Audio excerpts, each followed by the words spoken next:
So the simplest setup I'm going to show you for capturing any piece of media today is going to be using your own phone, whether that's an iPhone or a Samsung or an Android or whatever, any smartphone basically that you have. So you may have noticed that when you're filming videos outside and there's lots of street noise and you're trying to pick up someone speaking, but you're just getting loads of wind hitting the microphone on your phone, and it's just not sounding good, it's crackling, it's distorting, and you can't hear what anyone's saying.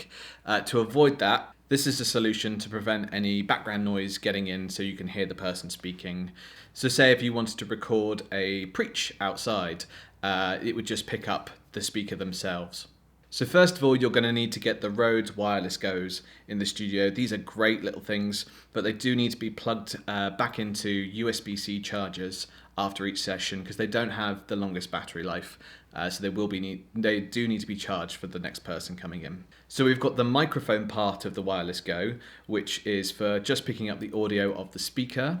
And then you've also got the receiver, and the receiver is what we actually plug into the phone. So the microphone sends wirelessly the audio to the receiver, which then gets merged with the footage that you're recording on your phone. Pretty simple.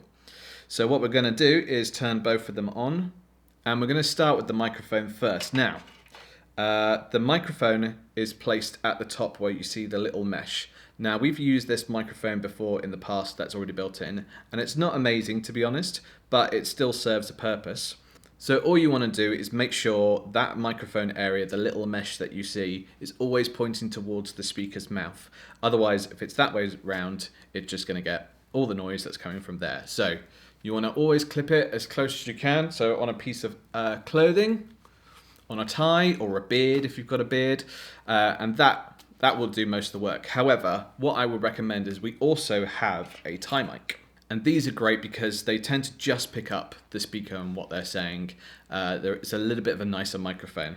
So all you're going to do next to the mesh on here, you have a little microphone symbol, and you're going to take the tie mic and plug the 1/4" end into there. And you don't need to push any settings. It already figures out that now you're using this tie mic. And similarly, just as a presentation thing, pop it down through a piece of clothing. And then make sure with the tie mic that as much as possible, the head is pointing up to the speaker's mouth.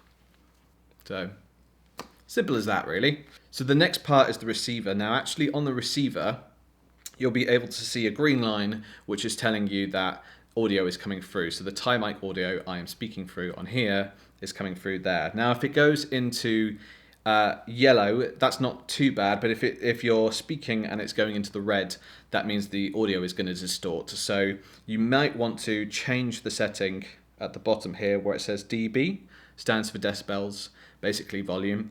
And I always put it on the lowest setting because it's quite a powerful piece of kit, to be honest. So keep it on the lowest. You just keep clicking it until it changes between 3 different volume settings, and I always have it on the lowest one.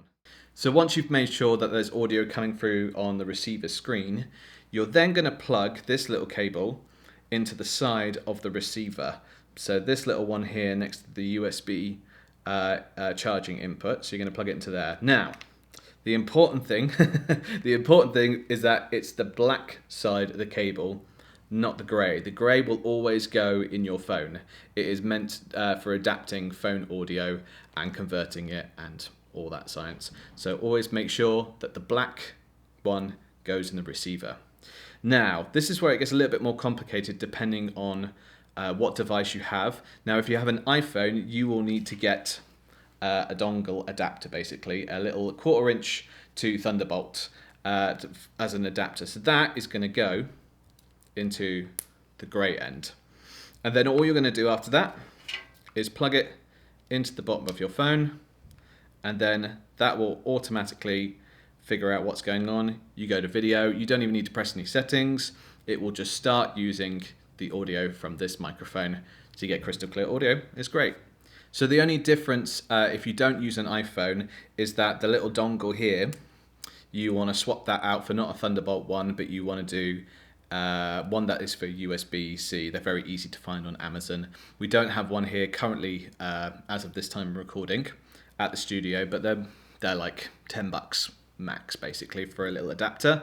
If you actually do have a 1/4 inch input, like a headphone input on your phone, you can just take the grey bit, plug that straight in, and that should work basically. And yeah, that's it. That's all that setup is, and crystal clear audio, and away you go. Also, if you want to take your video recording to the next level, as well as the audio, you can use the gimbal that we also keep at the Creative Studio. This just means that no matter what happens with the camera, you always get a really nice, stable picture as it kind of moves with your direction, basically. There's a nice 4-minute video that just runs through how to use the gimbal. I would definitely recommend downloading the app on your phone to use the gimbal, because it links it to the Bluetooth on there, and you get more control and more recording options with the gimbal. So it's definitely worth getting. So this is just to show you how smooth the gimbal is when it comes to recording, especially if you don't have steady hands like me. And then also I'm using the audio from the microphone plugged in through the Wireless Go receiver. So it's a pretty neat setup with some of the stuff you already own basically. You just need access to the gimbal and the Wireless Go, and pretty great stuff.